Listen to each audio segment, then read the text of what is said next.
এই যুদ্ধ অপরাধী যার নাম দেলওয়ার হোসেন সাইদি, তিনি প্রথম দিন অসুস্থ হয়েছিলেন। অসুস্থ হওয়ার পরে তাকে হাসপাতালে ভর্তি করা হয়।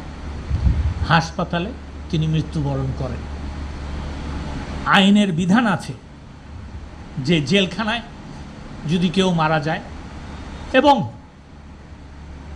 যে জিনিসটা আমাদেরকে, যেই অধিকার থেকে আমাদের সকলকে বঞ্চিত করা হয়েছিল, যে যাকে হত্যা করা হয় বা যে অস্বাভাবিকভাবে যার মৃত্যু হয়, ইট ইজ এম্পারেটিভ, দ্য ল সেজ, যে তার একটা পোস্টমর্টেম হইতে হয়।